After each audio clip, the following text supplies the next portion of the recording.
ஹல்லேலூயா, ஹல்லேலூயா. கர்த்தருடைய பரிசுத்த நாமத்திற்கு மகிமை உண்டாவதாக. 2 வாரத்துக்கு முன்னாடி நம்ம ஒரு வார்த்தையை கேட்டோம். உங்களுக்கு தெரிஞ்சிருக்கும். நீங்கள் சொல்கிறீங்களா நம்ம என்ன வார்த்தையை கேட்டோம்? 2 வாரத்துக்கு முன்னாடி கர்த்தர் நம்மக்கிட்ட ஒரு ஆலோசனை கொடுத்தார். என்ன கொடுத்தார் அப்படின்னா, சபையில் நம்ம எல்லாரும் கூட என்ன பண்ணணும்னு சொன்னாருங்க? ஜபிக்கணும். சபையிலையும் நம்ம தனிப்பட்ட வீட்லையும் நம்ம என்ன பண்ணோங்க? ஜபிக்கணும்னு சொல்லி கர்த்தர் நமக்கு ஆலோசனை கொடுத்தார். அந்த ஆலோசனை பண்ணி நம்ம ஜபித்து கொண்டு இருக்கிறோம். அப்படி ஜபித்தா என்ன செய்வேன்னு ஆண்டவர் சொன்னாருங்க? அது நன்மை தான். என்ன நன்மையை நமக்கு தருவேன்னு சொன்னாருங்க. அப்படி ஜபிக்கும் பொழுது ஆத்துமாக்களை கொடுப்பேன்னு சொன்னாரு. குறிப்பா வசனத்துல இருந்து நான் உங்களுக்கு சொன்னனுங்களே, அப்படி ஜபித்தா என்ன காரியத்தை செய்வேன்னு ஆண்டவர் நமக்கு சொன்னார். தேசத்துல நடக்கிற அருவருப்புகளை பார்த்து பெருமூச்சு விட்டு அழுகிறவங்களுடைய நெற்றிகள்ல முத்திரையை போடுவேன்னு சொல்லி ஆண்டவர் சொன்னார். அப்போ ஜபிக்கிற கர்த்தருடைய பிள்ளைகளின் நெற்றிகளை என்ன போட போறோம்? முத்திரை போடப்படும். முத்திரை போடப்பட்ட என்ன கிடைக்கும்னு சொன்ன?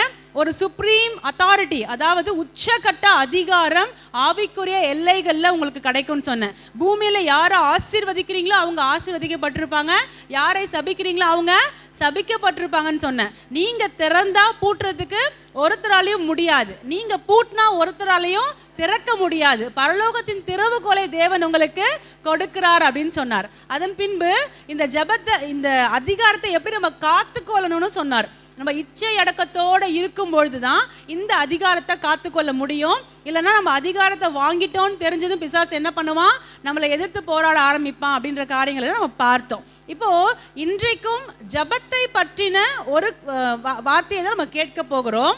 குறிப்பா இப்படி யாரெல்லாம் ஜபிக்க ஒப்பு கொடுத்துருக்கிறோமோ, இல்லை இனி வருகிற நாட்களில் யாரெல்லாம் தேசத்திற்காகவும் சபைக்காகவும் ஜபிக்கிறதுக்கு தீர்மானம் பண்ணி ஆண்டவரோட நேரத்தை செலவிட ஆயத்தமாக இருக்கிறீங்களோ, உங்கள் எல்லாருக்குமான வார்த்தை தான் இது. சரிங்களா? பிசாசுக்கு ஒரு விஷயம் தெரியும். என்னன்னா, இந்த எப்ரோன் ராமாலயில் இருக்கிற ஜனங்களை ஜபம் பண்ணாமல் நிறுத்தவே முடியலன்னு தெரியும். ஆமேனே சொல்ல மாட்டீங்களா? உங்கள் மேலே நம்பிக்கை இல்லையா? ஆமாம் தானேங்க. அவன் எவ்வளோ போராடினாலும், எவ்வளோ நம்மளை இழுத்து கீழே தள்ளான்னு பார்த்தாலும் நம்ம என்ன பண்ணிடுவோங்க? எப்படியாவது வந்து ஜபத்துக்கு உக்காந்துருவோம். அதனால் அவன் என்ன பண்ணுறான்னு தெரியுங்களா? நம்ம ஜபத்தை இன்எஃபெக்டிவாக மாற்றிடலான்னு பிளான் பண்ணுறான். எப்படிங்க? நம்ம ஜபத்தை வல்லமை இல்லாத ஜபமாக மாற்றிடலான்னு பிளான் பண்ணுறான். எனவே நம்ம எப்படி ஜபித்தா நம்ம ஜபங்கள் பதிலை கொண்டு வருகிற ஜபங்களாக இருக்கும், அதுதான் இன்னைக்கு செய்தி. சரிங்களா? ஸோ இப்போ நம்ம எல்லாருமே எடுத்துக்கலாம். வெளிப்படுத்தின விசேஷம் 5ஆம் அதிகாரத்தினுடைய 8வது வசனம். வெளிப்படுத்தின விசேஷம் 5ஆம் அதிகாரத்தினுடைய 8வது வசனம் நீங்கள் எல்லாரும் எடுத்துக்கோங்க, நான் வாசிக்கிறேன். வெளிப்படுத்தின விசேஷம் 5:8. அந்த புஸ்தகத்தை அவர் வாங்கின போது அந்த 4 ஜீவன்களும் 24 மூப்பர்களும் தங்கள் தங்கள் சுர மண்டலங்களையும் பரிசுத்தவான்களுடைய ஜபங்களாகிய தூப வர்க்கத்தால் நிறைந்த பொற்கலசங்களையும் பிடித்து கொண்டு ஆட்டுக்குட்டியானவருக்கு முன்பாக வணக்கமாய் விழுந்து. பாருங்க, ஒரு நீண்ட வசனம். அதோடைய நடு பகுதி மட்டும் நீங்க எல்லாருமே உங்களுடைய பைபிள்ல பாருங்களேன். பரிசுத்தவான்களுடைய ஜபங்களாகிய தூப வர்க்கம். நம்ம எல்லாம் வாயை திறந்து சொல்லாங்களா? பரிசுத்தவான்களுடைய ஜபங்களாகிய தூப வர்க்கம். அப்போ பரிசுத்தவான்களுடைய ஜபங்கள்லாம் எப்படி இருக்குதுங்களா? ஆண்டவருக்கு தூப வர்க்கமாக இருக்குதுங்களாம். இப்போ தூப வர்க்கம்னா என்னன்னு தெரியணும். தெரிஞ்சாதான் நம்ம ஜபம் எப்படி தூப வர்க்கமா ஆண்டவருக்கு போய் சேரும் நம்மளால புரிஞ்சிக்க முடியும். ஸோ இதுக்கு நம்ம எங்க போகணும் அப்படின்னா, யாத்திராகமம் 30ஆம் அதிகாரத்தினுடைய 10ஆம் வசனம் வாசிக்கலாங்களா? யாத்திராகமம் 30:10. யாத்திராகமம் 30:10. வருஷத்தில் ஒரு முறை ஆரோன்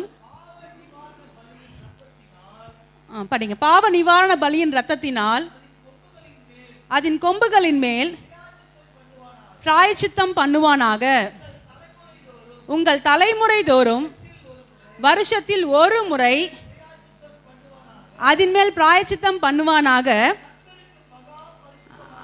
அது கர்த்தருக்கு மகா பரிசுத்தமானது என்றான். பாருங்க, இப்போ நீங்க யாத்திராகமம் 30ஆம் அதிகாரத்துடைய 10ஆம் வசனத்தை படிச்சீங்க.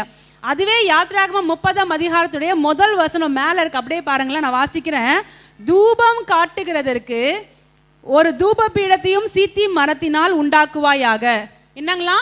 தூபம் காட்டுறதுக்காக ஒரு தூப பீடத்தை உண்டாக்குன்னு சொல்லி ஆண்டவர் ஆலோசனை கொடுக்கிறார். அந்த தூப பீடத்தை பத்தி பேசும்பொழுது தான் என்ன சொல்றாங்க, 30:10 அந்த தூப பீடம் மகா பரிசுத்தமானதுன்னு சொல்றாங்க. தூப பீடம் எப்படிப்பட்டதுங்களா? மகா பரிசுத்தமானதா. நீங்க அப்ப தூப பீடம்ன்றது பழைய ஏற்பாட்டில் ஆசாரிப்பு கூடாரத்தில் எங்க இருக்கும் அப்படின்னு நீங்க பாத்தீங்கன்னா, இப்ப நம்ம இருக்கிறோம் இல்லைங்களா, இந்த பிரகாரம் இதை பரிசுத்த ஸ்தலம் அப்படின்னு சொல்லுவாங்க. இந்த பரிசுத்த ஸ்தலத்துல இந்த இடத்துல தான் இருக்கும். என்ன இருக்குங்க? தூப பீடம். என்னதுங்க? தூப பீடம். உங்களுக்கு புரியுற மாதிரி சொல்லணும்னா, சுகந்த வாசனை, நல்லா ஸ்வீட்டான பிளசண்டான ஸ்மெல், இனிமையான அந்த வாசனையை உண்டாக்குகிற தூபம். நமக்கு நம்ம லாங்குவேஜை சொல்லணும்னா, சாம்பிராணி ஊதுவத்தி போடும்பொழுது ஒரு ஸ்வீட்டான நமக்கு பிடிச்ச ஒரு நறுமணம் எழும்புது இல்லைங்களா, அது போல ஒரு நறுமணத்தை ஆசரிப்பு கூடாரத்தில் உண்டாக்குறதுக்காக வைக்கப்பட்ட இடம் தான் எதுங்க? தூப பீடம். ஸோ தூப பீடத்தின் மேலே தூபம் போட்டாங்கன்னா அந்த புகை எழும்பும் பொழுது பிரதான ஆசாரியர் வருஷத்துக்கு ஒரு முறை என்ன பண்ணுவாரு? அந்த மகா பரிசுத்த ஸ்தலத்துக்குள்ள பிரவேசிப்பார். சரிங்களா? ஸோ இந்த இடத்துல இருக்கும் அந்த தூப பீடம், அதன் மேல தூபம் போடுவாங்க, ஞாபகம் வச்சுக்கோங்க. இப்போ இங்க ஆண்டவர் என்ன சொல்றாரு? பரிசுத்தவான்களுடைய ஜபங்கள் ஆகிய தூப வர்க்கத்தால். அப்படின்னா பரிசுத்தவான்களுடைய ஜபங்கள் ஆண்டவருக்கு எப்படி இருக்கான்? இந்த தூப பீடத்தின் மேல போடுற தூப வர்க்கம் போல இருக்கான். புரியுதுங்களா? இப்போ ஒரு கேள்வி, யாருடைய ஜபம் தூப வர்க்கமா ஆண்டவருக்கு முன்னாடி செலுத்தப்படும்? பரிசுத்தவான்களுடைய ஜபங்கள் தான் அப்படி செலுத்தப்படும். பரிசுத்தம் இல்லாமல் நம்ம ஏறெடுக்கிற ஜபங்கள் அப்படி செலுத்தப்படுமா? செலுத்தப்படாது. ரெண்டாவது இங்க ஆண்டவர் என்ன சொல்றாரு?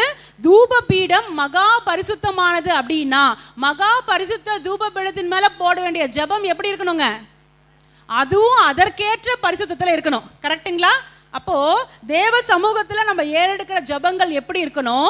அந்த அளவுக்கு பரிசுத்தமா உள்ளதா இருக்கணும்னு ஆண்டவர் எதிர்பார்க்கிறார். அந்த ஜபங்கள் தீட்டுள்ள ஜபங்களாக இருந்தா அதை நம்ம அங்க கொண்டு போடக்கூடாது அப்படின்னு பார்க்கிறோம். நீங்க இதே யாத்திராகமம் 30:9-10 நான் வாசிக்கிறேன் பாருங்களேன். யாத்திராகமம் 30:9-10 அதின்மேல் அந்நிய தூபத்தை ஆகிலும் தகன பலியை ஆகிலும் போஜன பலியை ஆகிலும் படைக்க வேண்டாம்.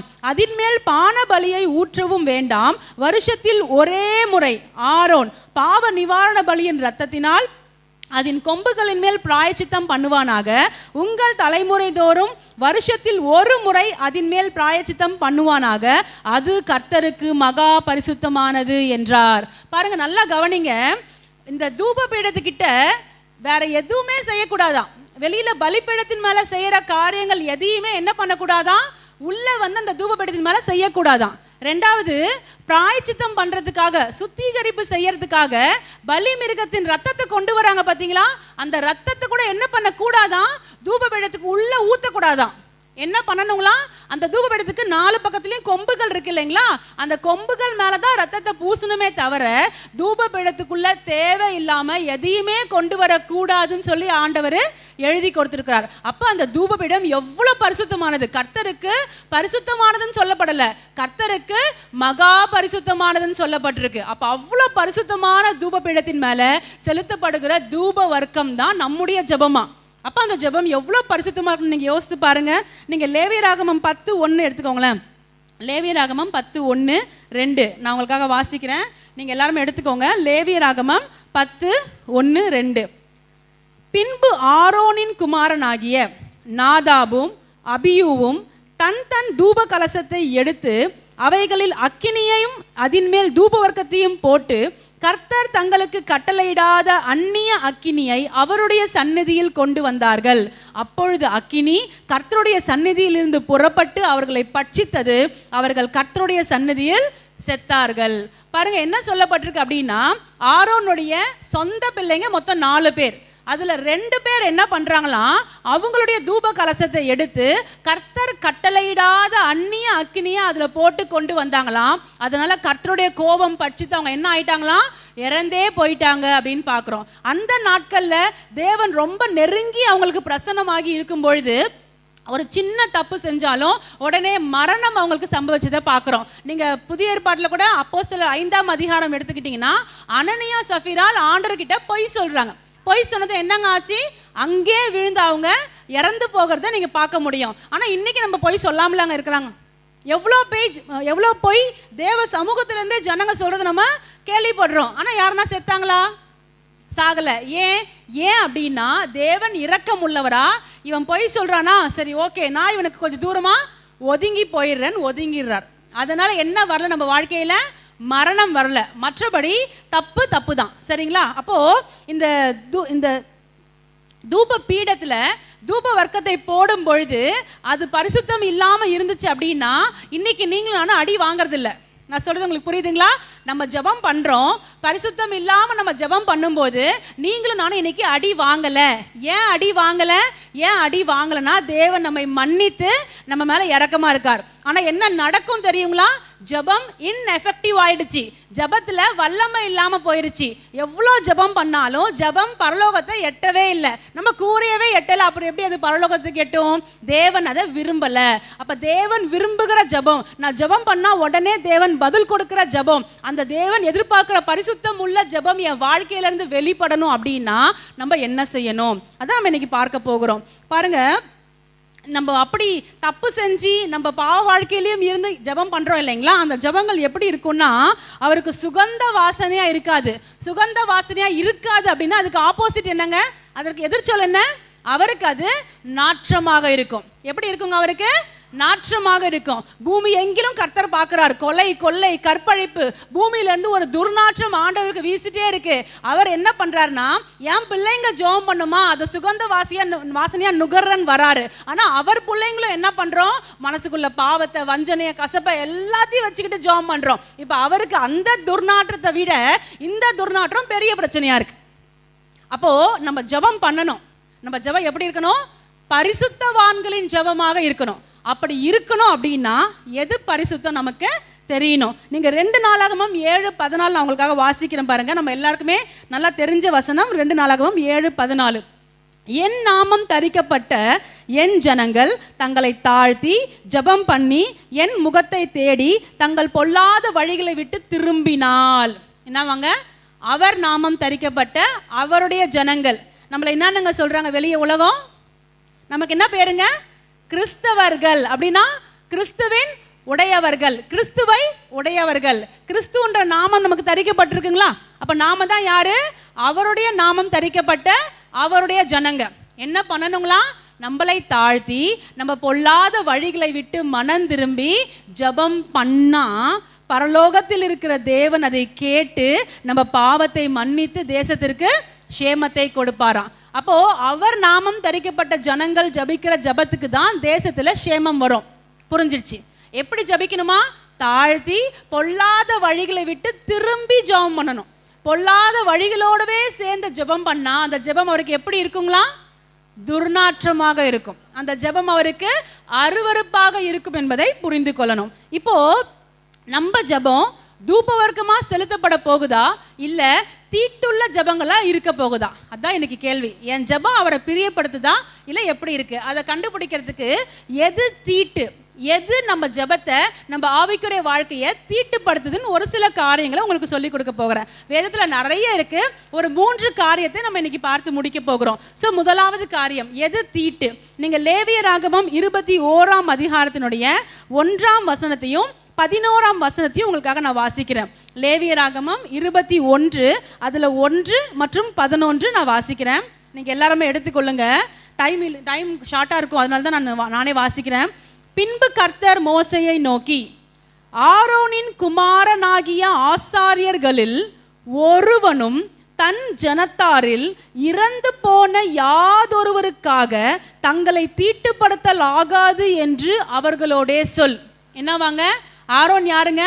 பிரதான ஆசாரியர். ஆரோனும் அவங்க பிள்ளைங்களும் அவங்க குடும்பத்துல யாராவது செத்து போயிட்டாங்கன்னு சொன்னா இறந்து போனவங்க கிட்ட போய் அழக்கூடாதான். அழறதுனா கண்ணீர் விட்டு அழறது பத்தி இல்ல, நம்ம போய் அந்த சரீரத்தை தொட்டு தொட்டு அழுவோம். பார்த்துருக்கீங்களா? இனி இவங்களை தொட முடியாதுன்றதுக்காக நம்மளால இயன்ற வரைக்கும் அவங்களை தொட்டு பார்ப்போம், அவங்களை கட்டி பிடிச்சி அழுவோம். அந்த மாதிரி ஆரோனும் அவங்க குமாரர்களும் செய்யக்கூடாதான். ஏன் அப்படின்னா இறந்து போனவங்கள ஒரு ஆசாரியன் தொட்டா அவங்களுக்கு அது என்னவா? தீட்டாம். அடுத்து 11 பாருங்க. 21:11 பிரேதம் கிடக்கும் இடத்தில் போகாமலும் தன் தகப்பனுக்காகவும் தன் தாய்க்காகவும் தன்னை தீட்டுப்படுத்தி கொள்ளாமலும். என்னவாங்க? அந்த மாதிரி டெட் பாடி இருக்கிற இடத்துக்கு, பிரேதம் இருக்கிற இடத்துக்கு ஆரோனும் அவங்க பிள்ளைங்களும் போகக்கூடாதான். ஒருவேளை இறந்து போனது பெத்த தாயாக தகப்பனாக இருந்தாலும் அவங்க தூரம் நின்று அழணுமே தவிர அவங்க கிட்ட போய் என்ன பண்ணக்கூடாதுங்களா? தொட்டா என்ன ஆகும்? தீட்டாகும். ஏன் இப்படி ஆண்டவர் சொன்னார் அப்படின்னா, ஊர்ல இருக்கிற அத்தனை பேருடைய தீட்டையும் கழிக்கிற வேலை தான் ஆரோனுக்கும் அவங்க பிள்ளைகளுக்கும். இப்போ அவங்களே தீட்டுப்பட்ட ஜனங்க தீட்டை யார் கழிப்பாங்க? அதனால ஆண்டவர் என்ன சொன்னார்னா, அப்பா உன் மேல ஒரு பிரதிஷ்டை இருக்கு, எல்லாரும் வாழற மாதிரி நீ வாழ முடியாது, நீ வித்தியாசமான ஆள் தான், எனவே நீ என்ன பண்ணாத, இறந்து போன பிரேதங்களால உன்னை தீட்டுப்படுத்தி கொள்ளாத அப்படின்னு ஆண்டவர் சொன்னார். இப்போ இன்னைக்கு நம்ம வாழ்க்கைக்கு இதை பொறுத்த போகிறோம். எது தீட்டு? எது என் ஜெபத்தை தீட்டுள்ள ஜெபமா மாற்றும்? எது என் ஜெபத்தில் இருக்கிற பரிசுத்தத்தை எடுக்கும்னு கேட்டிங்கன்னா, செத்து போன விஷயத்த நம்ம போய் தொடறது. எது செத்து போன விஷயம்? நம்ம எல்லாம் யாருங்க? அவர் நாமம் தரிக்கப்பட்ட அவருடைய ஜனங்க. எப்போ உங்களுக்கு அவர் நாமம் தரிக்கப்பட்டது? நீங்க ஞானஸ்தானம் எடுக்கும் போது என்ன பண்ணீங்க? பாவத்துக்கு, எல்லாரும் சொல்லுங்களேன், பாவத்துக்கு செத்து நீதிக்கு பிழைச்சிங்க. பாவத்துக்கு செத்து நீதிக்கு பிழைச்சிங்க. அப்போ செத்து போன கிரியைனா எதுங்க? பாவம். உங்க வாழ்க்கையில, நம்ம வாழ்க்கையில ஆரம்ப நாட்கள்ல நிறைய பாவங்கள் செஞ்சுட்டு இருப்போம். இன்னைக்கும் நிறைய பாவங்கள் நம்ம என்ன பண்றோம்? செஞ்சுட்டு தான் இருக்கிறோம். பாவம் எல்லாம் செத்த கிரியை. பாவம் எல்லாம் என்னங்க? செத்த கிரியை. அதை மறுபடியும் தொடர்றதுக்கு போனோம்னா, அது மேல நமக்கு ஒரு விருப்பம் வந்துச்சு அப்படின்னா நம்ம எப்படி ஆயிட்டோம்? தீட்டுப்பட்டு போயிட்டோம். இனி நம்ம ஜபங்கள் எப்படி இருக்கும்? ஆண்டவருக்கு ஸ்வீட் ஸ்மெல் வருங்களா? நம்ம ஜபத்துல இருந்து என்ன ஸ்மெல் வருங்க? துர்நாற்றம் வீச ஆரம்பிக்கும். அப்ப நீங்க யோசித்து பாருங்க, பாவம் இல்லாத ஒரு வாழ்க்கையை வாழ நமக்குள்ள ஒரு தீர்மானம் வேண்டும். நான் புரியுற மாதிரி சொல்றேன் பாருங்க. இப்போ ஒருத்தவங்க இறந்துட்டாங்கன்னு வச்சுக்குவோம். அவங்களுடைய சரீரத்தை வந்து பாக்ஸில் போட்டு வச்சிருக்காங்க, ஐஸ் பாக்ஸில். இந்த நான் கேள்விப்பட்டிருக்கேன், இந்த பாய் வீட்டிலலாம் மறிச்சிட்டாங்கனாக்கா அதை துக்கமாக கொண்டாடாமல் பிரியாணி செய்வாங்க. பிரியாணி செய்து அவங்களுக்கு கொடுப்பாங்க. வரவங்களுக்குலாம் பட்னியாக போக மாட்டாங்க, அவங்களுக்கு சாப்பாடு கொடுத்து அனுப்புவாங்க. நான் கேள்விப்பட்டிருக்கேன். இப்போது இறந்து போயிட்டாங்கல்ல, அந்த பிரியாணி தம் கட்டும் போது அவங்களுக்கு வாசனை வருங்களா? இறந்துட்டாங்க இல்லையா, அவங்களுக்கு வாசனை வருங்களா? பிரியாணியை சாப்பிட்டு பார்க்கலாமேன்ற ஆசை வருங்களா? ஏன்னா அவங்க இறந்துட்டாங்க. அவங்களுடைய மூக்குக்கு அந்த வாசனை உள்ளேயே போகாது, சாப்பிடணுன்ற எண்ணமே வராது. அதே போலதான் நீங்களும் நானும் பாவத்துக்கு செத்துட்டோம். எல்லாரும் சொல்லுங்களேன், நான் பாவத்துக்கு செத்துட்டோமா? இப்போ பாவம் வந்துச்சுன்னா அது மேல நமக்கு ஆசை வரக்கூடாது. புரியுற மாதிரி சொல்லிட்டோங்களா? எங்கேயோ ஒரு சீரியல் சவுண்டு கேட்டுச்சு அப்படின்னா அடுத்து என்ன ஆயிருக்கோன்ற எண்ணம் நமக்கு வரக்கூடாது. இக்கட்டான சுச்சுவேஷன்ல கூட நம்மளை வந்து பொய் சொல்ல யாராவது தூண்டும் போது, ஒரு பொய் தானே சொல்லிட்டு போறோம், நம்ம என்ன பண்ணக்கூடாதுங்க? சொல்லக்கூடாது. சீரியல்னு மட்டும் இல்லை, நமக்கே தெரியுதுல என்னெல்லாம் நம்ம வாழ்க்கையில பாவம்னு. எதன் மேலேயும் நமக்கு என்ன வரக்கூடாதுங்க? ஈர்ப்பு வரக்கூடாது. ஏன் வரக்கூடாது? நம்மலாம் யாருங்க? பாவத்துக்கு செத்துட்டோம். ஒரு தகாத காரியம் இருக்கு அப்படின்னா, ஒரு இப்போ ஒரு சிலர் சொல்லுவாங்க, என்னால் வந்து குடியை நிறுத்தவே முடியல, நான் அதுக்கு அடிமையாயிட்டு இருக்கேன் அப்படின்னு சொல்லுவாங்க. பாவத்துக்கு செத்துட்டோம் அப்படின்னா அது மேலே நமக்கு என்ன வரக்கூடாது? ஈர்ப்பு வரக்கூடாது. அது மாதிரி நீங்கள் எந்த லாகரி வஸ்துக்கள், போதை பழக்க வழக்கங்கள் எடுத்துக்கோங்க, இல்லை நீங்கள் விட்டு வந்த காரியம் எதை வேணா எடுத்துக்கோங்க. ஒன்ஸ் பாவத்துக்கு நான் செத்துட்டேன் அப்படின்னா எனக்கு அந்த வாசனை வீசக்கூடாது, எனக்கு அது பிடிக்கக்கூடாது, எனக்கு அது மேலே எண்ணம் வர கூடாது. செத்துட்டவங்களுக்கு எண்ணம் வருமாங்க? நம்ம தான் பாவத்துக்கு செத்துட்டோம்னு சொல்லி தானே உள்ள உக்காந்துட்டு இருக்கோம். ஆனா எப்படி இருக்கோங்க? பாவத்தோடயே வாழ நம்ம ஆசைப்படுறோம். ஐயோ அதை விட முடியலையே, என்ன இருக்குன்னு தெரியலையே, ஒருட்டு பாத்திரலான்னு தோணுதே என்ற எண்ணங்கள் நமக்கு வருது. ஸோ நம்ம என்ன பண்ணணும் அப்படின்னா, விட்டு வந்த பாவத்தை மறுபடியுமாக தொடர கூடாது. அடுத்தது இங்க என்ன சொல்லப்பட்டது? ஆரோன் குடும்பத்தை பத்தி, தன் தகப்பனுக்காகவும் தன் தாய்க்காகவும் கூட தன்னை அவன் தீட்டுப்படுத்த கூடாதான். இப்போ நம்ம புரியுற மாதிரி சொல்லட்டுமா? ஐயோ எங்கள் அம்மா அப்பா என்ன நினச்சிக்குவாங்க, அவங்களுக்காக இதை செஞ்சிடுறேன், அப்படி செய்யக்கூடாது. ஐயோ என் சொந்தக்காரங்க என்ன நினச்சிப்பாங்க, அவங்களுக்காக அதை செஞ்சிடுறேன், செய்யக்கூடாது. கர்த்தருக்காக வாழ வந்துட்டோமா, அப்பா அம்மா என்ன சொல்கிறாங்க, சொந்த பந்தங்கள் என்ன செய்கிறாங்கன்னு சொல்லி நம்ம என்ன பண்ணிட்டு இருக்கக்கூடாது? யோசிச்சுட்டு இருக்க கூடாது. உங்களுக்கு இன்னும் கூட புரியுற மாதிரி சொல்கிறேன் பாருங்களேன். இப்போது இங்கே ஒரு சிலர், இப்போ நம்ம சர்ச்சில் ஓகே, ஒரு சிலர் வந்து எப்படி இருப்பாங்கன்னா, அப்பா அம்மா ரட்சிக்கவே பட்டிருக்க மாட்டாங்க, அவங்க மட்டும் கிறிஸ்டியனாக மாறி ரகசிய கிறிஸ்தவங்களாக வாழ்ந்துட்டு இருப்பாங்க. அப்படிப்பட்ட நபர்களுக்கு இது பொருந்தாது. ஏன்னா அப்பா அம்மாவுக்காக அவங்க நடிச்சு தான் ஆகணும். ஒரு சிலருக்கு பார்த்தீங்கன்னா கணவன் ரட்சிக்கவே பட்டிருக்க மாட்டாங்க, மனைவி மட்டும் ரட்சிக்கப்பட்டு ரகசிய கிறிஸ்டியன்ஸாக இருப்பாங்க. ஸோ அவங்களுக்கெல்லாம் நம்ம இதை சொல்லி புரிய வைக்க முடியாது. ஆனால் இப்போ நம்ம சபையில் பாருங்கள், குடும்பமாக நம்ம ரட்சிக்கப்பட்டு வீட்டாருக்கு தெரிஞ்சால் சர்ச்சுக்கு வரோம். இப்போ நாம் எப்படி இருக்கணும் அப்படின்னா, என் ஹஸ்பண்டுக்கு பிடிக்கலன்னு சொன்னாங்க, என் ஒய்ஃப்க்கு பிடிக்கலன்னு சொன்னாங்க, என் பிள்ளைங்க பிடிக்கலன்னு சொன்னாங்க, எங்கள் அம்மா அப்பா பிடிக்கலன்னு சொன்னாங்கன்றதுக்காக, இல்லை செய்ய சொன்னாங்கன்றதுக்காக பாவமான எந்த காரியத்தையும் மறுபடியும் செய்யறதுக்கு போகக்கூடாது. மீறி போவோமானால் நம்முடைய ஜபங்கள் தீட்டுப்பட்ட ஜபங்களாக, தேவனுக்கு நாற்றம் எடுக்கிற ஜபங்களாக மாறி போகும். எனவே அதை குறித்து நம்ம ஜாக்கிரதையாக இருக்கணும். அடுத்து அதில் இன்னொரு பாயிண்ட், லேவியராகமம் 22:5-6. லேவியராகமம் 22:5-6 படிங்க. 22:5-6 லேவியராகமம் 22:5-6. தீட்டுப்படுத்துகிற யாதொரு ஊரும் பிராணியாகிலும் தீட்டுள்ள மனிதனையாகிலும் தொட்டவனும் சாயங்காலம் மட்டும் தீட்டுப்பட்டிருப்பான். அவன் ஜலத்தில் ஸ்நானம் பண்ணும் வரைக்கும் பரிசுத்தமானவைகளில் புசிக்கலாகாது. என்னவாங்க, நம்ம பரிசுத்தமா இருக்கோம், ஆனா வேற யாரோ தீட்டுப்பட்டுட்டாங்க. இப்ப தீட்டுப்பட்ட அந்த நபரை நான் தொட்டா நான் யாருங்க? தீட்டு. கரெக்டுங்களா? ஒத்துக்கிறீங்களா? ஒருத்தர் போய் சாவை அடக்கம் பண்ணிட்டு வந்திருக்கிறாங்க. அவங்க குளிக்கிறதுக்கு முன்னாடி அவங்கள தொட்டா நம்ம என்ன பண்ணுவோம்?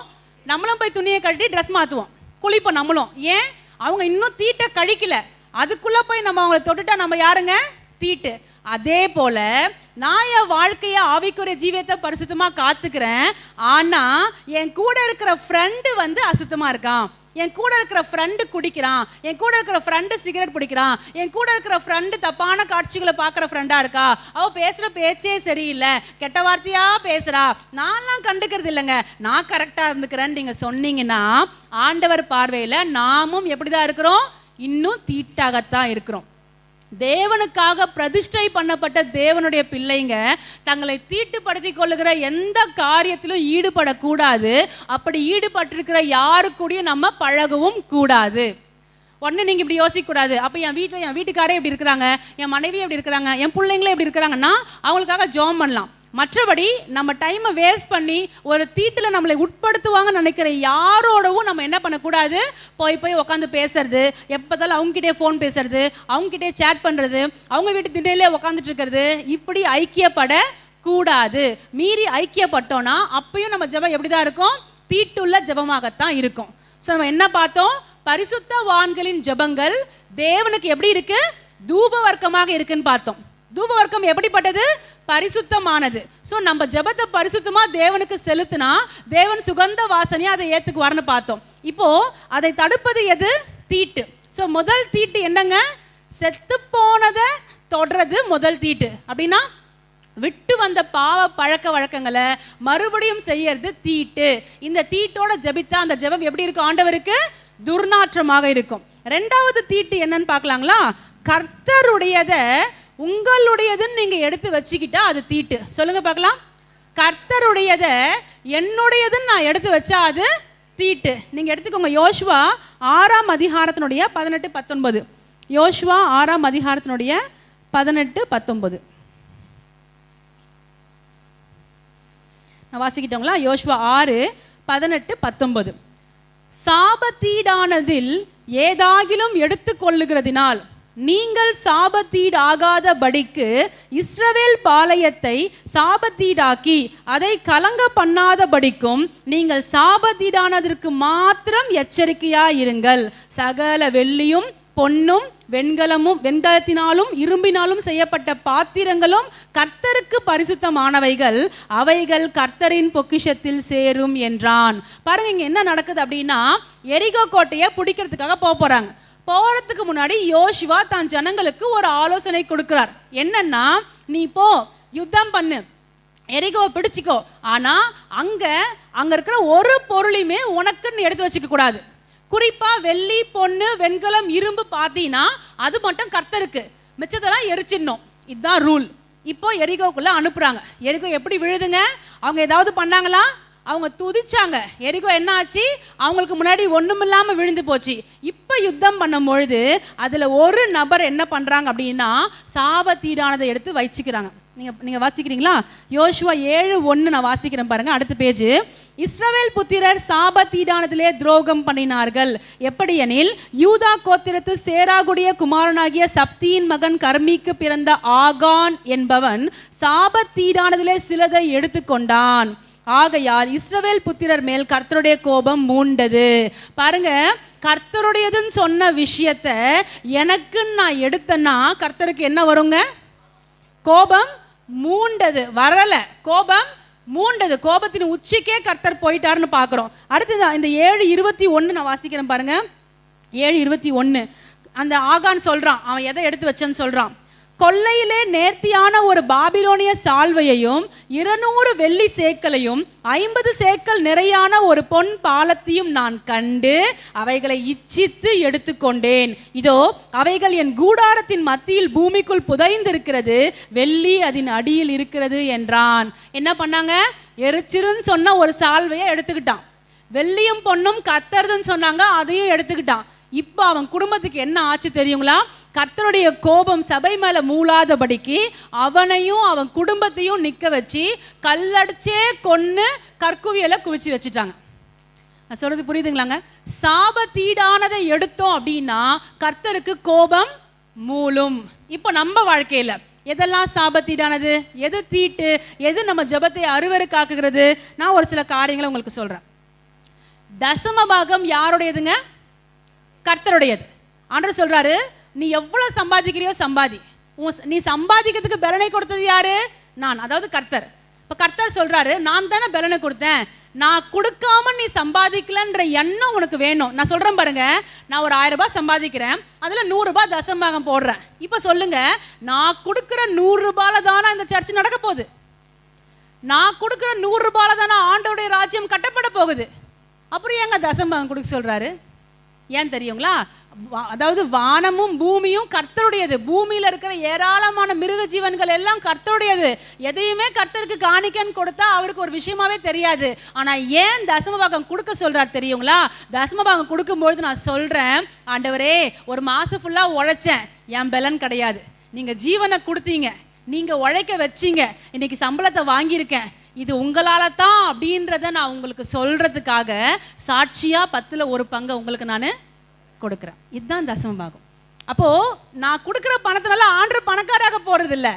நான் கொடுக்குற பணத்தினால நான் அவருக்கு என்ன தெரியப்படுத்துறேன்னா, நீங்க இல்லாம நான் வாழ்ந்துடல ஆண்டவரே, உங்களால் தான் நான் வாழறேன்னு தெரியப்படுத்துறோம். அப்ப இது கர்த்தருடையது. இது அது அவருக்கு நம்ம காசு கொடுக்கலன்னு கோவம் இல்லை. நீ வாழ்றதுக்கு காரணமே நான் தான் நீ சொல்லலையே. யாராவது நமக்கு ஹெல்ப் பண்றாங்கன்னு வச்சுக்கோங்க, நம்ம ஒரு கல்யாணம் நடத்துறோம், கல்யாணத்துக்கு சுத்தமா நம்மகிட்ட காசு இல்லை.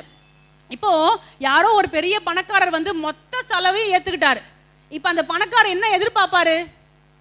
கல்யாணத்துல நம்ம சொல்லணும்னு எதிர்பார்ப்பாரு. என்ன சொல்லணும்னு எதிர்பார்ப்பாரு? இவங்களுடைய மொத்த எங்க செலவெல்லாம் இது இவர் தான் செஞ்சாருன்னு அவரை சீஃப் கெஸ்ட் மாதிரி உட்கார வைக்கணும்னு ஆசைப்படுவாரா மாட்டாருங்களா? ஆண்டவர் சீஃப் கெஸ்ட் மாதிரி உட்கார வை நாங்க கேட்டாரு. ஒரு வார்த்தை அவரை பார்த்து, நீங்க கொடுக்காம நான் வாழ்ந்துடல ஆண்டவரே, ஒரு வாய் சாப்பாடுல கையெடுத்து வைக்கிறதுக்கு முன்னாடி இந்த சாப்பாட்டுக்கு உண்டான தசம பாகத்தை நான் ஃபர்ஸ்டே கர்த்தருக்கு கொடுத்துட்டேன்ற உணர்வு, கர்த்தரால தான் நான் வாழறேன், கர்த்தரால் தான் நான் நிக்கிறேன்ற அந்த நன்றியை கர்த்தருக்கு சொல்லாம போயிடும் தான் அவருக்கு கோபம். சரிங்களா? அப்போ தசம பாகம் யாருடையது? கர்த்தருடையது. அதை எனக்குன்னு எடுத்து வச்சா அது என்னவா மாறிடும்? சாபத்தீடா மாறிடும். அடுத்தது, ஏதாவது பொருத்தனைகள் நீங்க செய்றீங்க அப்படின்னா உங்களுக்கு ரொம்ப ஆபத்து இருந்திருக்கும், ரொம்ப இக்கட்டான சூழ்நிலை நீங்க இருந்திருப்பீங்க. அந்த டைம்ல ஆண்டவரே நீங்க என் பிள்ளைய காப்பாத்துனீங்கன்னா, எனக்கு இந்த பிரச்சனையை சரி பண்ணி கொடுத்தீங்கன்னா நான் இதை தர ஆண்டவரே, நீங்க ஏதாவது பொருத்தனை பண்ணிருப்பீங்க. இப்போ இந்த பொருத்தனைய கணவனுக்கு தெரியாம மனைவி சம்டைம்ஸ் செஞ்சிருவாங்க. அப்படி செஞ்சுட்டு ஹஸ்பண்ட் கேள்விப்பட்டதும், நீ பார்த்து சொல்லிட்டு வந்தா நான் பொறுப்பா, என்னால முடியாது அப்படின்னு சொல்லிட்டா அந்த பொருத்தனைக்கு நம்ம நீங்கள் ஆயிடுவோம். பைபிள் அப்படி தான் சொல்லுது. அதெல்லாம் சொல்லிட்டு இருந்தா ரொம்ப நேரம் ஆயிரும். ஸோ நீங்கள் அதை படிச்சுக்கலாம் பைபிள்ல இருந்து. அப்போ கணவன் மனைவி 2 பேரும் ஒருமனப்பட்டு பொருத்தனை பண்ணி அந்த பொருத்தனையை செலுத்த முடியாம போச்சு அப்படின்னா அது தீட்டு. இப்போ கல்யாணமே ஆகலை, அப்பா கண்ட்ரோல்ல அம்மா கண்ட்ரோல்ல இருக்கிற பிள்ளைங்க, அம்மா அப்பாவுக்கு தெரியாம பொருத்தனை பண்ணிட்டீங்க, போய் அம்மா அப்பா கிட்ட சொல்றீங்க, நம்ம சக்திக்கு முடியாதுடா ஏன்டாடி பண்ணன்னு கேட்டா விட்டுருவார் ஆண்டவர். அப்பா அம்மா பிள்ளைங்க எல்லாம் ஒன்னா உட்காந்தா பொருத்தனை பண்ணீங்க, ஆனா இப்ப வேண்டான்னு சொன்னா அது கர்த்தருடையது. அதை கொடுக்கலன்னா நம்ம வாழ்க்கை எப்படி ஆயிரும்? தீட்டா மாறிடும். எனவே பொருத்தனைகள் ஏதாவது செய்திருந்து அதை நிறைவேற்றாம இருப்போமானா அது கர்த்தருக்கு தீட்டு. ஸோ அந்த காரியத்தை குறித்து நம்ம ஜாக்கிரதையா இருக்கணும். மூணாவது, கர்த்தருடைய நாள் எதுங்க? ஞாயிற்றுக்கிழமை எதுங்க? இல்ல பரிசுத்த ஓய்வு நாள் சொல்லாதீங்க. அதுல எப்படி இருக்குன்னா, என்னுடைய நாள் இருக்கு. சண்டே யாருடைய டே? கர்த்தருடைய டே. கர்த்தருடைய நாளை எனக்குன்னு நான் எடுத்து வச்சுக்கிட்டா அது என்னதுங்க? தீட்டு. கர்த்தருடைய கோபம் என்ன ஆகுங்க? மூலம். ஏன் தெரியுமா? சண்டே மட்டும் மிஸ் பண்ணிடாதீங்கன்னு கத்துறோம். 4 பேர் எக்ஸ்ட்ரா இருக்கிறத பார்த்தா தான் எங்களுக்கு பிரசங்கம் ஓடுன்றதுக்காக இல்லை. அங்கே நீங்கள் வராமல் போயிட்டீங்கன்னா தேவ கோபத்தை ஃபேஸ் பண்ணுவீங்க பாருங்க. அப்போ நீங்கள் தாங்கிட மாட்டீங்கன்றதுக்காக தான். புரிஞ்சுக்கணும் நம்ம. பாருங்க, கர்த்தருடைய நாளை நமக்குன்னு எடுத்து வச்சா அது தீட்டான். ஐயோ இன்னைக்கு ஒரு ஃபங்க்ஷன் இருக்கு, நான் போயிடுறேன். என்ன பண்ணோம்? அம்மாவுக்காகவும் அப்பாவுக்காகவும் கூட நீ உன்னை தீட்டுப்படுத்தி கொள்ளக்கூடாதுன்னு பைபிள் சொல்லுது. அப்போ என் சொந்தமாச்சே, அவங்க கோச்சிக்குவாங்க, வேற வழியே இல்லை, போய்தான் ஆகணும். ஒரு வேளை அப்படி இக்கட்டான சுச்சுவேஷனா இங்க இருந்து வெளியூர்ல இருக்கு, அது வேற வழியே இல்லை, போய் தான் ஆகணும் நீங்க நினைக்கிறீங்களா? அந்த ஊருக்கு போய் சேர்ந்துருங்க. அங்க இருக்கிற ஒரு நல்ல சர்ச்சை கண்டுபிடிச்சி கர்த்தருடைய நாள்ல கர்த்தருடைய மகிமையை கர்த்தருக்கு கொடுத்துருங்க. கொடுத்துட்டு அதுக்கப்புறம் வேணா நீங்க போங்க. ஆனா எல்லா டைமும் இதையே ஃபாலோ பண்ணாதீங்க.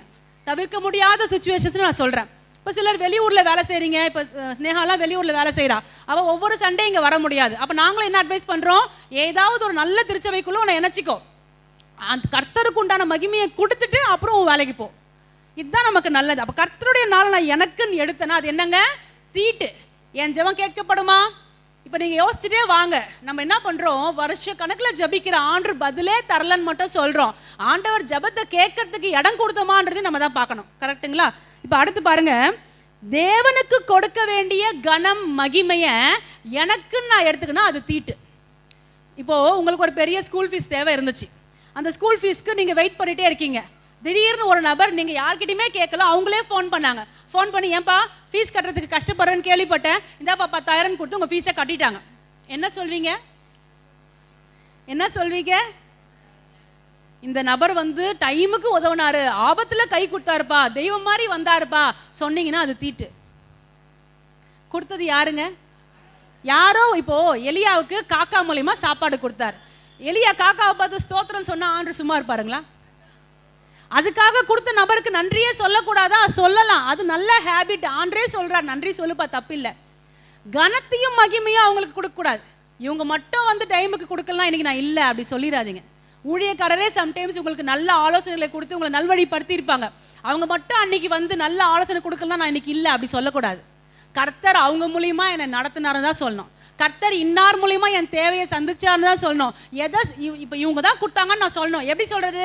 கர்த்தர் அவங்க மூலியமா என் தேவையை சந்திச்சாருன்னு சொல்லுங்க. அப்ப கர்த்தர் மகிமைப்படுவார். அந்த நபருக்கு நீங்க செலுத்த வேண்டிய நன்றியை நீங்க செலுத்திட்டீங்க. எதுலையுமே இவங்க இல்லைன்னா இல்லை, இவங்க இல்லைன்னா இல்லை. கர்த்தருக்கு கொடுக்க வேண்டிய கனத்தை எப்போ எந்தன்னு எடுக்கிறோமோ அது தீட்டு. ஆண்டுக்காக என்ன வருங்க? கோபம் வரும். அடுத்து பாருங்க, கர்த்தருக்கு கொடுக்க வேண்டிய மகிமையை அடுத்தவங்களுக்கு கொடுக்கறது இல்லை, எனக்கு நானே எடுத்துக்கிறது, அதுவும் தீட்டு. இன்னைக்கெல்லாம் மாதம் ஃபுல்லாக உழைக்கிறோம், ஒரு நாளெல்லாம் உழைக்கிறோம், கூலியை வருமானத்தை வாங்கிட்டு வரோம், வீட்டில் செலவு பண்ணுறோம். அப்போது ஹஸ்பண்ட்க்கும் ஒய்ஃப்க்கும் ஒரு சண்டை வருது. இப்போ ஹஸ்பண்ட் என்ன சொல்வார்? இன்னைக்கெல்லாம் போய் நான் மாடா உழைச்சிட்டு வரேன்டி. இதுவே ஒய்ஃப் சம்பாதிக்கிறவங்க தான், இன்னைக்கா போய் நான் தேஞ்சு உழைச்சிட்டு வரேன். இப்படி பண்ணுறீங்களே, எனக்கு நான் மகிமை என்ன பண்ணிட்டேங்க? எடுத்துக்கினேன். யாருங்க சம்பாதிக்கிறதுக்கு பலன் தந்தாங்க? விதைக்கிறவனுக்கு விதையையும் பொசிக்கிறவனுக்கு ஆகாரத்தையும் கொடுக்கிறவர் கர்த்தர். எதுக்கு தசம்பாங்க கொடுத்தோம்? என் சம்பாத்தியம் இல்லை ஆண்டவரே, நான் வாழறதுக்கு நீங்கள் போட்ட பிச்சை, அதனால உங்களை நன்றி சொல்லி உங்களுக்கு ஒரு பங்கு எடுத்து வச்சு நான் சாப்பிட்றேன் தான் தசம்பாகமே கொடுக்குறோம். அப்போது நான் உழைச்சேன், நான் பண்ணேன், நான் செஞ்சேன், என்னை எல்லாரும் மதிக்கவே மாட்டீங்க, என்னை யாரும் கண்டுக்கவே மாட்டீங்கன்னு வீட்டில் புலம்பல் எடுக்கிறோம் அப்படின்னா கர்த்தருக்கு கொடுக்க வேண்டிய மகிமையை நான் என்ன பண்ணிட்டேன்? எனக்கு எடுத்துட்டேன். இதான் சவுல் பண்ணான். ஆண்டு சவுல் ராஜா கிட்ட சொன்னார், ஒரு யுத்தம், அமலேக்க ஜெயிக்கணும், நீ போயிட்டு வாடா, நான் உனக்கு ஹெல்ப் பண்ணுறேன்னு சொன்னார். அதே போல் ஆண்டு ஹெல்ப் பண்ணாரு. அமலேக்க சவுல் ஜெயிச்சிட்டான். முழுசாக கூட ஜெயிக்கல, அரைகுறையாக தான் செஞ்சான். அவனுக்கு என்ன ஆயிடுச்சு தெரியுங்களா? அப்பா நான் சவுல் ஒரு பெரிய ராஜ்யத்தை ஜெயிச்சிட்டுனா அப்படின்னு சொல்லி அவன் போய் தனக்கு ஜெயஸ்தம்பம் நாட்டினானா, பேனர் வச்சான் அவனுக்கு, நான் செஞ்சிட்டேன் பார்த்தியா அப்படின்னு. இது என்னங்க? சவுலா செஞ்சான்? யாருங்க செஞ்சது? கர்த்தர் தான் சவுலுக்கு உதவி செஞ்சார். அப்ப சவுல் என்ன பண்ணிருக்கணும்? பலிபீடம் கட்டி கர்த்தரை தொழுது கொண்டிருக்கணும். மாறா பேனர் வச்சாரு பார்த்தீங்களா? அந்த ஜெயஸ்தம்பம் நாட்டுறதுனா உங்களுக்கு புரியுற மாதிரி இன்னைக்கு டைம்ல பேனர், அன்னைக்கு செலவு வச்சிருப்பாரு, எதனா பண்ணிருப்பாரு அவர், சவுல் செஞ்சான் அப்படின்னு சொல்லி. அது கர்த்தருக்கு என்ன ஆயிடுச்சுங்க? கோபம். அதனால தான் சவுல் என்ன ஆயிட்டார் தெரியுமா? அதுக்கப்புறம் ராஜ்யபாரத்தில் நிற்கவே முடியல. அந்த சம்பவத்தோட சாம்பல் என்ன பண்றாரு தெரியுமா? என் சால்வையை நீ கிழிச்ச மாதிரி உன் ராஜ்யம் கிழியுண்டா, இனி நீ ராஜாவா இருக்க மாட்டேன்னு சொல்லிட்டு போயிடுறாரு. கர்த்தருக்கு கொடுக்க வேண்டிய மகிமையை வேற யாருக்கும் கொடுத்துடக்கூடாது, நானும் அதை எடுத்துடக்கூடாது. எடுத்து அது என்னதுங்க? தீட்டு. அடுத்து நீங்க பாருங்க, தேவனுக்கு கொடுக்க வேண்டிய முக்கியத்துவத்தை வேற யாருக்கும் கொடுத்துடக்கூடாது. உங்களுக்கு ஒரு ப்ரேயர் டைம் இருக்கும், நீங்க ஜபத்துக்குன்னு சில டைம் வச்சிருப்பீங்க, இல்லைனா ஆண்டவரோட பைபிள் படிக்கணும் ஏதாவது டைம் வச்சிருப்பீங்க. அந்த டைம்ல டக்குன்னு ஒரு ஃபோன் கால் வந்தது, அந்த ஃபோன் காலோடவே உட்காந்துடுறது. அப்படி சொல்லாதீங்க. இதுவே வீட்டில் ஒரு ஆள் இருந்தால் என்ன பண்றீங்க? ஒரு கெஸ்ட் வந்திருக்காங்க, அப்புறம் பேசுறேன்னு சொல்லிட்டு ஃபோனை வைக்கிறோம்ல. அப்போ கர்த்தருடைய டைம் வரும்பொழுது நம்ம ஏன் இல்லை எனக்கு இது ப்ரேயர் டைம், நான் அப்புறம் பேசுறேன்னு சொல்ல முடியல?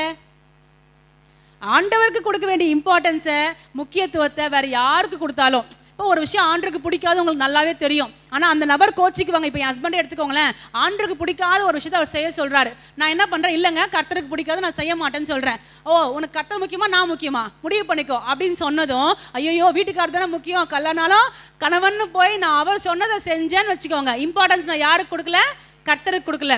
நான் மறுபடியும் சொல்றேன், ஒருவேளை கணவர் ரட்சிக்கப்படாத கணவரா இருப்பாங்கன்னா இதெல்லாம் ஒர்க் அவுட் ஆகாது. நம்ம அந்த இடத்துல அடங்கி தான் போகணும். அந்த ரட்சிக்கப்படாத ஹஸ்பண்டை நம்முடைய கற்புள்ள கீழ்ப்படுதல் உள்ள நடக்கையினால தான் ஆதாயப்படுத்த முடியும். நான் அவங்களுக்கு சொல்லலை, அவங்களும் ரட்சிக்கப்பட்டிருக்காங்க, நானும் ரட்சிக்கப்பட்டிருக்கேன், ரெண்டு பேருக்கு வார்த்தை தெரியுது, ஆனாலும் என்ன ஒரு கீழ்ப்படியாமைக்குள்ள அவங்க நடத்துறாங்கன்னும் போது அவங்க முக்கியமா கர்த்தர் முக்கியமானு யோசிச்சா நான் யாரை தான் சொல்லணுங்க? கர்த்தர் தான் முக்கியம் நிற்கணும். அதில் சண்டை வெடிச்சாலும் அந்த சண்டையை ஏத்துக்கணும். உடனே கூட சண்டை போடக்கூடாது. நீங்க என்ன ஒரு பாஸ்டர் தானே, ஊழியக்காரர் தானே, உங்களுக்கே தெரியலையா? அது தப்பு. ஏன்னா மனைவி எப்படி இருக்கணும்? கணவருக்கு கர்த்தருக்கு கீழ்ப்படியது போல கீழ்ப்படியணும். ஆனா அவருக்கு கீழ்ப்படிய முடியாத ஒரு விஷயத்த சொல்றதுனால தாழ்மையா சொல்லிட்டு அமைதியா இருக்கும் நமக்கு தெரியணும். அங்க நம்ம சீனை போட்டு எனக்கு தான் பைபிள் தெரிஞ்சு பாருன்னு 2 வார்த்தை பேசணும்னு வச்சுக்கோங்க, குடும்ப சமாதானமா இருக்குமாங்க? அப்போ நம்ம எதிர்க்கும் பொழுதும் சில கீழ்ப்படிதலுக்கு நான் ஒத்துக்க முடியாதுன்னு சொல்லி ஹஸ்பண்ட் ஒய்ஃப் கிட்ட மட்டும் இல்லை, வேற எந்த உறவுகள் மத்தியிலையோ சொந்தங்கள் மத்தியிலையோ மேனேஜ்மெண்ட்ல கூட சம்டைம்ஸ் என்ன பொய் கணக்கு எழுதுன்னுவாங்க. நம்ம எழுத முடியுமா? எழுத முடியாது. அப்போ அவங்க கிட்ட சொல்லுங்க, சார் எனக்கு இது செட் ஆகாது சார், இல்லைம்மா உன்னை வேலையில் வைக்க முடியாது, தேங்க்யூ சார்னு வந்துருங்க. பொய் கணக்கு எழுதி வரக்கூடிய வருமானத்தில் சரீரத்தை போஷித்தோம் அப்படின்னா இந்த சரீரத்துக்குள்ள பரிசுத்த ஆவியானவர் வாசம் பண்ண முடியாது.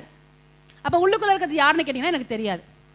நாம ரொம்ப ஜாக்கிரதையா நம்ம இது ஆலயம் நம்மளை நம்பி கொடுத்துட்டார். இதுல கர்த்தருக்கு பிரியம் இல்லாத, தேவனை பிரியப்படுத்தாத எதை செஞ்சாலும் உள்ளுக்குள்ள இருக்கிறவர் இருக்க மாட்டார். அப்படி நம்ம ஜபங்கள் எப்படி இருக்குங்க? ஜபம் பண்ணும் போதே நமக்கு தூக்கம் வரும், படுத்துடலாமான்னு தோணும், நாளைக்கு ஜபிச்சுக்கலாமேன்னு தோணும். ஏன்? நம்ம ஜபத்துல நடத்துகிற பரிசுத்த ஆவியானவர் உள்ள இல்லை. ஆவியானவர் இல்லாம 10 நிமிஷம் கூட ஜபம் பண்ண முடியாது. நான் சொல்றேன் பாருங்க, 1 மணி நேரம் ஜபிக்கணும்னா ஹோலி ஸ்பிரிட் ஆவி நம்மளை நடத்தணும். இதுக்காக ஜெபம் பண்ணு, இதுக்காக ஜெபம் பண்ணுன்னு சொன்னா தான் ஜபிக்க முடியும், இல்லைன்னா நம்மளால ஜபிக்க முடியாது.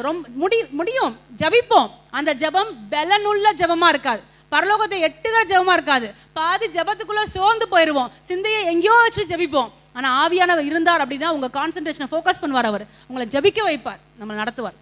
அப்போ 2வது எதுங்க? தீட்டு. கர்த்தருடையதை எதை நான் எடுத்தாலும் அது என்னதுங்க? தீட்டு. ஃபர்ஸ்ட் தீட்டு என்ன? பாவம். எதெல்லாம் பாவமோ, எதெல்லாம் செத்த கிரியையோ அதை மறுபடியும் போய் தொட்டா அது தீட்டு. கர்த்தருடையதை நான் எடுத்தா அது தீட்டு. 3வது ஒரு தீட்டு இருக்கு, இதோட சொல்லி முடிக்க போகிறேன். கசப்பு. கசப்பு என்னதுங்க? தீட்டு. நீங்க எல்லாருமே எடுத்துக்கோங்க, எபிரேயருக்கு எழுதின நிருபம் 12ஆம் அதிகாரத்தினுடைய 15ஆம் வசனம். எபிரேயர் 12:15. அங்க இருக்கக்கூடிய அந்த 4-5 வசனங்கள் நம்ம சேர்ந்தாப்புல வாசிக்க போறோம். ஸோ எபிரேயர் 12 அதுல 15 நான் வாசிக்கிறேன். பக்கம் புதிய ஏற்பாட்டில் 310. ஒருவனும் தேவனுடைய கிருபையை இழந்து போகாதபடிக்கும் யாதொரு கசப்பான வேர் முளைத்தெழும்பி கலக்கம் உண்டாக்குகிறதினால் அநேகர் தீட்டுப்படாதபடிக்கும். பாருங்களேன், என்னவா? கசப்பான வேர் உங்களுக்குள்ள முளைத்து எழும்புச்சு அப்படின்னா நம்ம என்ன ஆயிடுவோமா? தீட்டுப்பட்டுருவோமா?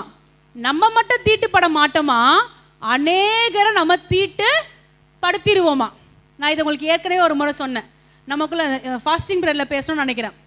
அது சொன்னேன் என்னன்னா, கசப்பான வேறு உள்ள வந்துருச்சா, ஒருத்தவங்களை என்னால் மன்னிக்கவே முடியல, அவங்க பண்ணது எனக்கு ஞாபகம் வந்துட்டே இருக்கு, அவங்க செஞ்சதை நினச்சி எனக்குள்ள உள்ள பொங்கிட்டே இருக்கு, எப்படி செஞ்சிருக்கலாம் என் இருதயம் பொங்கிட்டே இருக்கு. என்ன வந்துருச்சுங்க? உள்ளுக்குள்ள கசப்பான வேர் பட்டுருச்சு. இப்போ அந்த கசப்பான வேர் முளைக்க ஆரம்பிக்கும் பொழுது நம்ம தீட்டாயிருவோமா. அடுத்து அதையே போய் 4 பேர்கிட்ட சொல்லிட்டே இருப்போம்ல. இப்போ எனக்கு இவர் மேலே கோவம்னு வச்சுக்கோங்க, அவர் பண்ணது ஏதோ எனக்கு பிடிக்கல, சே இப்படி பண்ணிட்டார நமக்கு அப்படின்னு மனசில் இருக்குது.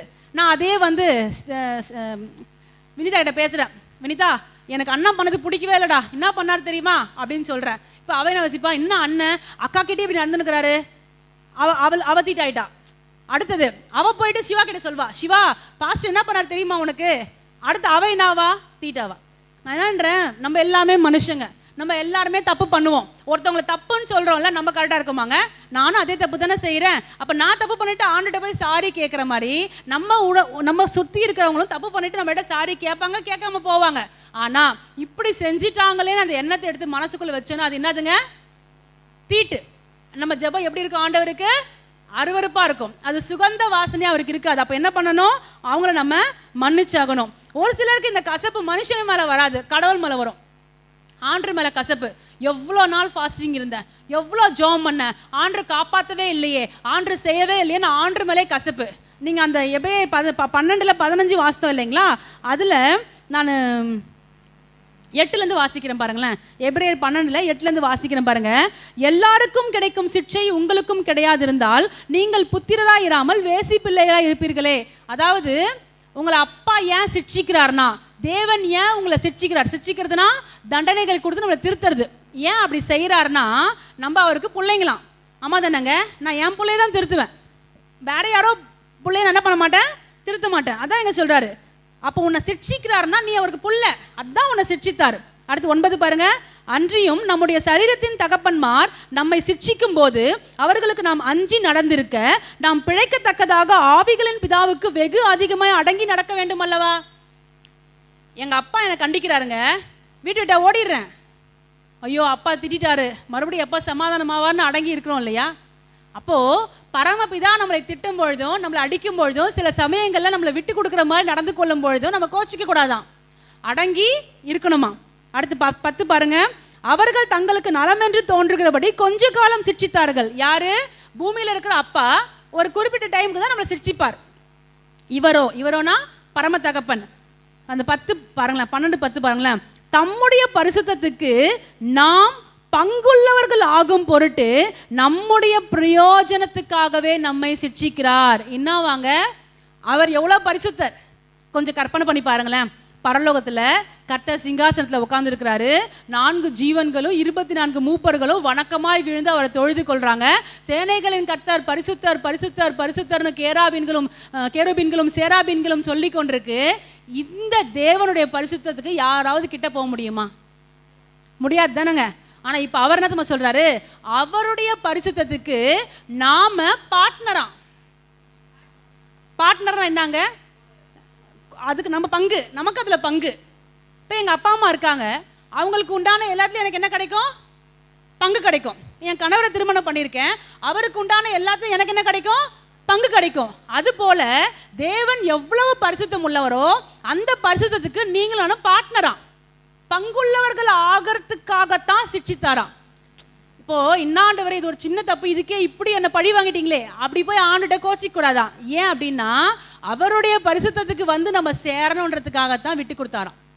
ஏன்னா சிலருக்கு ஆண்டவர் நான் எவ்வளோ ஜெபம் பண்ணி கூட அவங்க முன்னாடி என்னை ஆண்டவர் ஹானர் பண்ணவே இல்லை, நான் வேற எங்கன்னா அசிங்கப்படுறத கூட நான் கஷ்டப்பட்டுருக்க மாட்டேன், அவங்க முன்னாடி நான் இன்சல்ட் ஆயிட்டேன், நான் எவ்வளோ ஜெபம் பண்ணேன், ஏன் ஆண்டவர் கேட்கவே இல்லைன்னு உடனே நமக்கு என்ன ஆகும், ஆண்டவர் மேலே கசப்பு வரும்.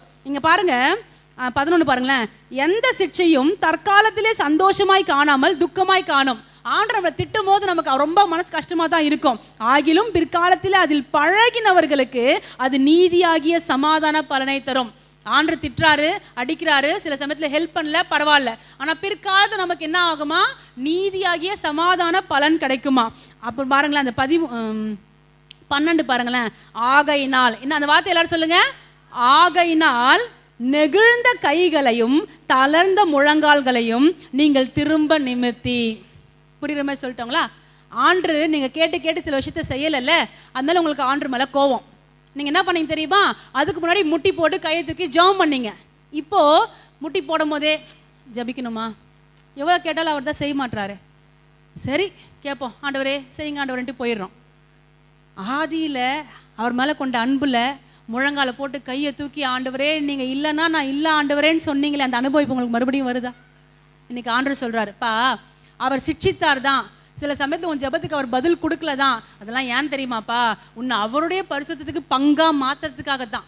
அதுக்காக நீ என்ன பண்ணிட்ட? முழங்கால விட்டுட்ட, கை தூக்குறதை விட்டுட்ட, அப்படின்னா ஜபிக்கிறத விட்டுட்டேன்றார். இன்னைக்கு ஆண்டவர் சொல்றார், தேவன் மேல நமக்கு என்ன வரக்கூடாது? கோபம் வரக்கூடாது. வந்துச்சுன்னா நம்ம ஜெபம் தீட்டுள்ள ஜெபமா மாறிடும். அப்புறம் பேருக்கு பண்றமே அந்த ஜெபம்லாம் அவருக்கு பிடிக்குமாங்க? அவருக்கு அது அருவருப்பான வாசனையை வீசிட்டு இருக்கும், மனசு அவருக்கு ரொம்ப துக்கமா இருக்கும்.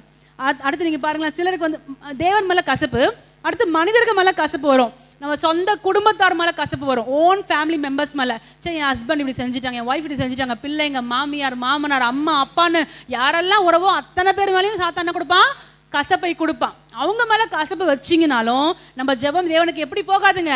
தூபவர்க்கமா இருக்காது.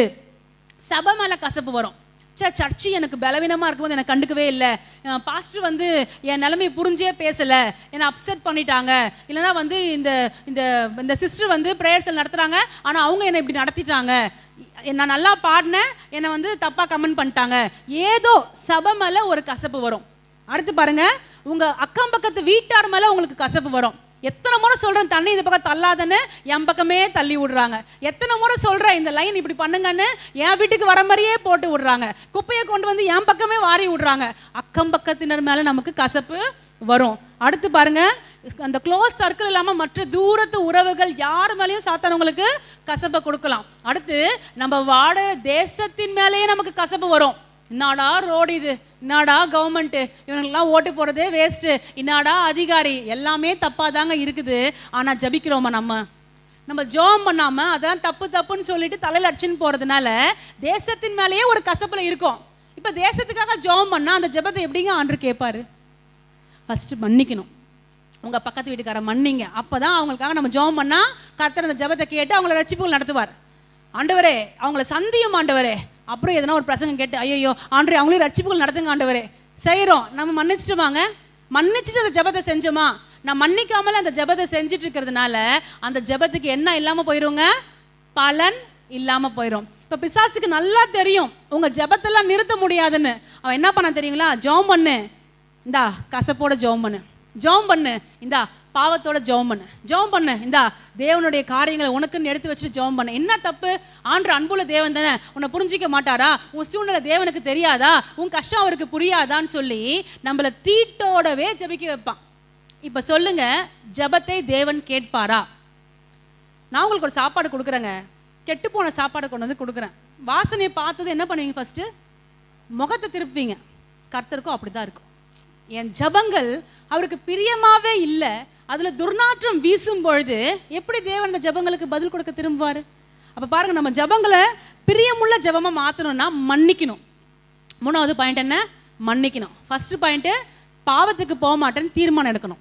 ரெண்டாவது பாயிண்ட்டு கர்த்தருடையதை கர்த்தருக்கு தான் கொடுப்பேன்ற மனநிலை நமக்கு இருக்கணும்.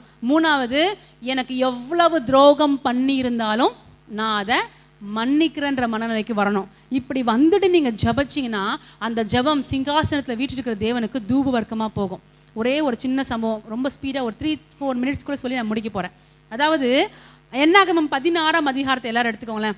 என்னாகமம் 16 அந்த அதில் தான் ஃபுல்லாகவே இருக்குது. அது மட்டும் தான் டக்குன்னு சொல்லி முடிக்க போகிறேன். ஒரு ஸ்டோரி போல் சொல்லிடுறேன், ஒவ்வொரு வசனமாக வாசித்து சொன்னால் டைம் ஆயிரும். என்னாகமம் 16 அதில் முதல் வசனம் மட்டும் வாசிக்கிறேன் பாருங்கள். லேவிக்கு பிறந்த கோகாத்தின் குமாரனாகிய இத்சேயாரின் மகன் கோராகு என்பவன் ரூபன் வம்சத்தில் உள்ள எலியாபின் குமாரனாகிய தாத்தானையும் அபிராமையும் பேலேத்தின் குமாரனாகிய ஓகானையும் கூட்டிக் கொண்டு, அதாவது இங்க என்ன நடக்குது அப்படின்னா, கோராகின் புத்திரர்கள்னு ஒரு கூட்டம். இவங்க யார் அப்படின்னா லேவியர்கள். இவங்க யாருங்க? லேவியர்கள். உங்களுக்கு புரியுற மாதிரி சொல்றேன் பாருங்க. ஆசரிப்பு கூடாரம் இருக்குல்ல, அது வந்து கூடாரம். இந்த ஜனங்க போகும்போதெல்லாம் என்ன பண்ணுவாங்க? அதை பேத்து எடுத்துட்டு போவாங்க. இப்போ இந்த ஊர்லேருந்து அடுத்த ஊருக்கு போகிறாங்க. எகிப்துல இருந்து கானானுக்கு வர வழியிலேயே அவங்க ஆசரிப்பு கூடத்தை செஞ்சிட்டாங்க. கரெக்டா? இப்போ போற வரைக்கும் அந்த கூடாரத்தை விட்டுட்டு போக முடியாதுல்ல. எங்கெல்லாம் போறாங்களோ அங்கெல்லாம் என்ன பண்ணுவாங்க? கூடாரத்தை எடுத்துட்டு போவாங்க. எப்படி எடுப்பாங்க? கூடாரத்தோட பேந்து மண்ணோட தூக்க முடியாது இல்லையா? அதனால மேலே போட்டிருக்கிற ஷீட்டை தனியாக சுருட்டுவாங்க. இங்கே உள்ள இருக்கிற உடன்படிக்கை பெட்டி, அதுக்கப்புறமா இந்த தூபபீடம், இதெல்லாம் துணி போட்டு தனித்தனியாக கட்டுவாங்க. கட்டிட்டு அதை தூக்கிட்டு தான் போவாங்க. கரெக்டுங்களா? இந்த தூக்கிட்டு போகிற வேலை இருக்குல்ல, நான் சொல்றது புரியுதா பாருங்க. இந்த உடன்படிக்கை பெட்டி, இந்த மகா பரிசுத்த காரியங்கள்லாம் இருக்கு இல்லையா, அதை தூக்கிட்டு போற வேலையை யாருக்கு மட்டும்தான் ஆண்டு கொடுத்தாருன்னா லேவியர்களுக்கு மட்டும்தான் கொடுத்தாரு. இந்த லேவியர்கள்ல தான் மோசே பிறந்தார், இந்த லேவியர்கள்ல தான் ஆரோன் இருக்கிறார். ஆனா ஆரோனுக்கு மட்டும்தான் ஆசாரிய பட்டம், அதாவது ஆரோனுடைய சொந்த குடும்பத்தில் இருக்கவங்களுக்கு மட்டும்தான் ஆசாரிய பட்டம். ஆனா மற்ற வேலைகள் எல்லாம் செய்யறதுக்கு யாரை கர்த்தர் வச்சிருந்தாரு? லேவியர்களை வச்சிருந்தார். அதே ஆரோன் பிறந்த லேவி கோத்திரத்துல மற்றவங்கள வச்சிருந்தார். இப்போ இந்த லேவியர்களுக்கு என்ன கொஸ்டின்னா, உடன்படிக்கை பெட்டியவே நாங்க தான் சுமக்கிறோம், ஆரோனுக்கும் எங்களுக்கு என்ன வித்தியாசம்? அவங்க ரெண்டு என் குடும்பம் தான் அவன் குடும்பம் தான் நான், ஆனா அவனுக்கு மட்டும் ஏன் தனியா ஆசாரிய பட்டம் அப்படின்னு சொல்லி இவனுங்களுக்குள்ள ஒரு பொறாமை. இந்த பொறாமையில இவனுங்க எழும்பி என்ன பண்றாங்க அப்படின்னா, ஆரோனையும் மோசையும் திட்ட ஸ்டார்ட் பண்றாங்க. நீங்க 13 வாசிங்களேன், 16ல 13 வாசிங்களேன். இந்த வனாந்திரத்தில் எங்களை கொன்று போடும்படிக்கு பாலும் தேனும் ஓடுகிற தேசத்திலிருந்து எங்களை கொண்டு வந்தது அற்ப காரியமோ? எங்கள் மேல் துரைத்தனம் பண்ண பார்க்கிறாயோ? என்ன திட்டுறாங்க பாருங்களேன் ஆரோனை பார்த்து. டே ஆரோன், இந்த வனாந்திரத்தில் நாங்கள் செத்து போறதுக்கு பாலும் தேனும் ஓடுகிற எகிப்துல இருந்து எங்களை நீ கூட்டு வந்தன்றாங்க. எதங்க ஆண்டவர் பாலும் தேனும் ஓடுகிற தேசம்னு சொன்னாரு? கானான் தேசத்தை. ஆனா இவங்க என்ன சொல்றாங்க? எகிப்து தேசம் பாலும் தேனும் ஓடுற தேசமா, அங்கேருந்து எங்களை கூட்டு வந்துட்டியடா அப்படின்னு சொல்லி திட்டுறாங்க. என்னடா எங்களை ஆளலான்னு பார்க்குறியா, துரைத்தனம் பண்ண பார்க்குறியானா எங்களை ஆளலான்னு நினைக்கிறியா அப்படின்னு கேட்குறாங்க. நம்ம வாழ்க்கைக்கு பொருத்தி சொல்லட்டுமா? நம்ம சொந்த வீட்டார் தான். எப்படி லேவி கோத்திரத்தை சேர்ந்தவங்களே ஆரோனை எதிர்த்தாங்களோ அது போல உங்க சொந்த குடும்பத்தார் உங்களை எதிர்ப்பாங்க. சம்டைம்ஸ் உங்ககிட்ட வந்து என்ன சொல்லுவாங்க தெரியுமா? நீ ஜபம் பண்றதுனால தான் பிரச்சனை, நீ மட்டும் ஜபிக்காம இருந்திருந்தா நான் என்னைக்கோ முன்னேறி இருப்பேன், என் குடும்பத்தில் பிரச்சனையே உன்னால தான் நம்மளை பிடிச்சி திட்டுவாங்க. உங்களுக்கு எப்படி இருக்கும்? இந்த ஆளுக்காக ஜபிச்சம்பர், இனிமே ஜபிக்கிறதே இல்லை, நல்லா படட்டும் அப்படி சொல்லக்கூடாது. இங்க ஆரோன் பாருங்க, தான் சொந்த குடும்பத்தார் எதிர்க்கிறாங்க பாருங்க. ஆரோன் யாருக்காக? தான் அப்பா அம்மா செத்தா கூட அழக்கூடாது, இந்த ஜனங்களுக்காக தான். இந்த ஜனங்களுக்கு பாவ நிவர்த்தி செய்யணும்னா நான் தீட்டுப்படக்கூடாது. அப்போ எனக்கு ரொம்ப பிடிச்ச விஷயம், என்னை உடைக்கிற விஷயமா இருந்தாலும் இந்த ஜனங்களுக்காக நான் தியாகம் பண்றேன் பண்ணது யாருங்க? ஆரோன். ஆனா இப்போ இன்னைக்கு அந்த ஆரோனுக்கு விரோதமா இவங்க என்ன பண்றாங்க? பேசிட்டு இருக்கிறாங்க. அடுத்து என்ன சொல்றாங்க பாருங்க 14ல, எங்களை எகிப்துல இருந்து கானானுக்கு கூட்டு போற நீ சொன்ன பத்தியா, வேஸ்டா, உன்னை நம்பினதே வேஸ்ட்னு திட்டுறாங்க ஆரோனை பிடிச்சி. இங்க 14 பாருங்களேன், 16:14. மேலும் நீ எங்களை பாலும் தேனும் ஓடுகிற தேசத்திற்கு கொண்டு வந்ததும் இல்லை, எங்களுக்கு வயல்களையும் திராட்சை தோட்டங்களையும் சுதந்திரமாக கொடுத்ததும் இல்லை.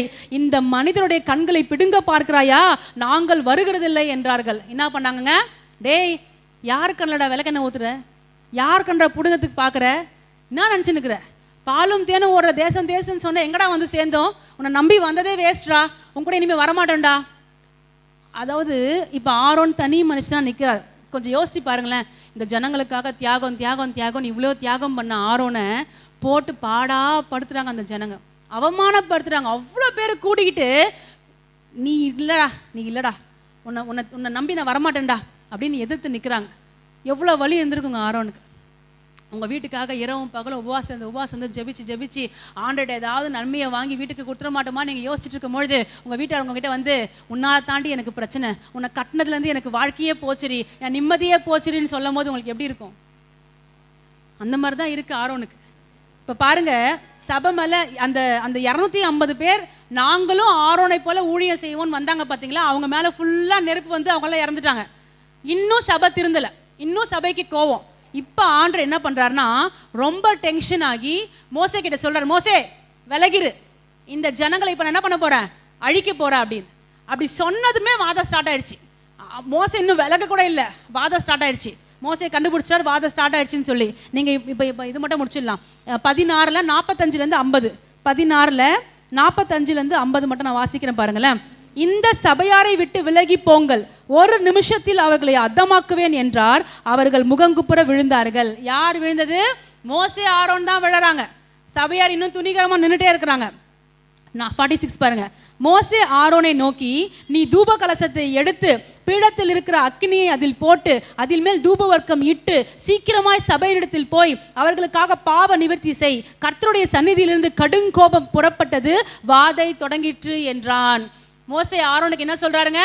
ஊன் தூப கலசத்தை எடு, அதுல தூப வர்க்கத்தை போடு, கொண்டு போய் எங்க வெய்யு? சபைக்கு நடுவில் வெய்யு. ஏன்? கர்த்தருடைய கோபம் பட்சித்திருச்சு அப்படின்றார், தொடங்கிடுச்சுன்றார். 47 மோசே சொன்னபடி ஆரோன் அதை எடுத்துக்கொண்டு சபையின் நடுவில் ஓடினான். ஜனங்களுக்குள்ளே வாதை தொடங்கி இருந்தது. அவன் தூபவர்க்கம் போட்டு ஜனங்களுக்காக பாவ நிவர்த்தி செய்து செத்தவர்களுக்கும் உயிரோடு இருக்கிறவர்களுக்கும் நடுவே நின்றான். அப்பொழுது வாதை நிறுத்தப்பட்டது. இப்ப பாருங்க, கொஞ்சம் கற்பனை பண்ணுங்களேன். சொல்ல சொல்ல சொல்ல அந்த ஜனங்க எதிர்த்து பேசினே இருந்தாங்க பாருங்க. ஆண்டவருக்கு கோபம் ஜாஸ்தியா போச்சு. இப்ப ஆண்டவர் ஒரு வாதையை கொடுக்கிறார். அந்த இடத்துல செத்தவங்க எத்தனை பேர் தெரியுமா? 49 பாருங்க. கோராகின் காரியத்து நிமித்தம் செத்தவர்கள் தவிர, அப்படின்னா 250 பேர் செத்தாங்கல்ல, அவங்கள தவிர அந்த வாதையினால் செத்து போனவர்கள் 14,700 பேர், கிட்டத்தட்ட 15,000 பேர். அந்த 250 சேர்த்தாக்கா என்ன ஆயிட்டாங்க? செத்து போயிட்டாங்க. இப்போ 14,700 வாதை நிக்கல. 14,701 ஆளையும் கொல்றதுக்கு கர்த்தர் போயிட்டாரு. ஏங்க கொல்லல? ஏன் கொல்லல? ஆரோன் என்ன பண்ணாங்க? தூப கலசத்தை எடுத்து தூபத்தை போட்டு ஓடி போய் உயிரோடு இருக்கிறவங்களுக்கும் செத்து போனவங்களுக்கும் நடுவில் நின்னான்.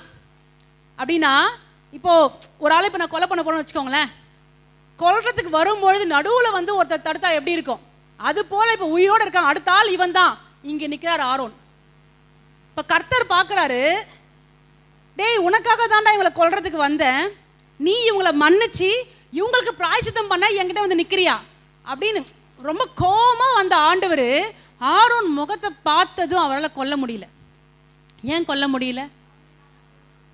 இவனுக்கு தான், இவனை இவ்வளோ அவங்க பேசுறதுல நீங்கள் கேட்டீங்க தானே, எப்படி பேசுனாங்க?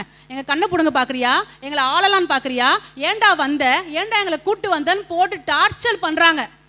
அந்த ஆரோனு, நான் மன்னிச்சிட்டேன் ஆண்டவரே, நீங்களும் மன்னிச்சிடுங்கன்னு போய் நின்னதும் ஆண்டவரால் அடுத்த நபரை கொல்ல முடியல. அதோட வாதை நிறுத்தப்பட்டது.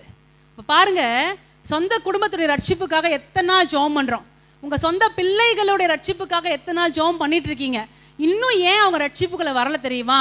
அவங்க பண்ண ஏதோ சில தப்புக்கள் உங்கள் ஆழ் மனசில் இருக்கு பாருங்க, நீங்கள் இன்னும் அதை மன்னிக்கல.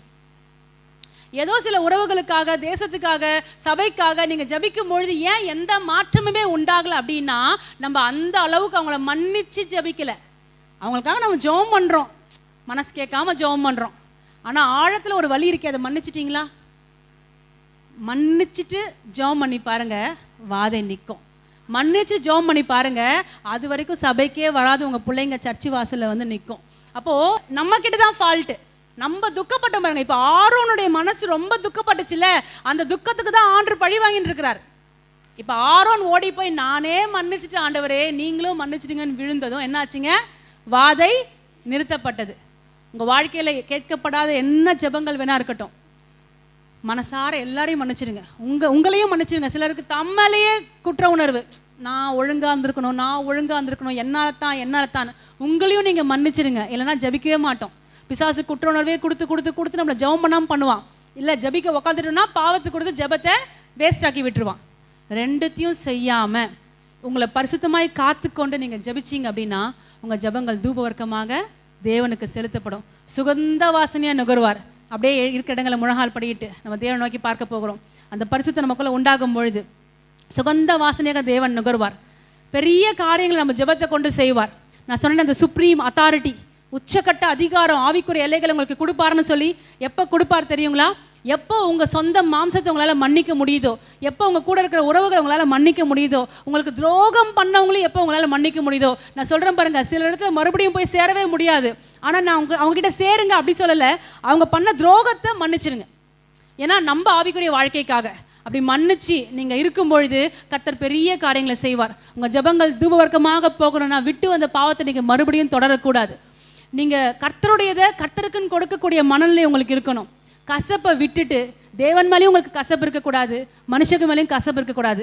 கசப்பை விட்டுட்டு தளர்ந்த கைகளையும் தளர்ந்து போன முழங்கால்களையும் மறுபடியும் திருப்புனீங்க அப்படின்னா உங்கள் ஜபங்களுக்கு பதில் கொடுக்க தேவன் ஆயத்தமாக இருக்கிறார். நம்ம அப்படியே கர்த்தரை நோக்கி பார்க்க போகிறோம். இந்த பரிசுத்தம்லாம் எங்களுக்கு ரொம்ப கஷ்டம் ஆண்டவரே, நாங்கள் மாம்சமானவங்க, இவ்வளோ பரிசுத்தத்தை நீங்கள் எதிர்பார்க்குறீங்க, ஆனால் இதை உங்கள் பரிசுத்த ஆவியானவரால் எனக்கு கொடுக்க முடியும்னு சொல்லுங்கள். நம்ம சுயமாக இதை ஜெயிச்சிட முடியாது.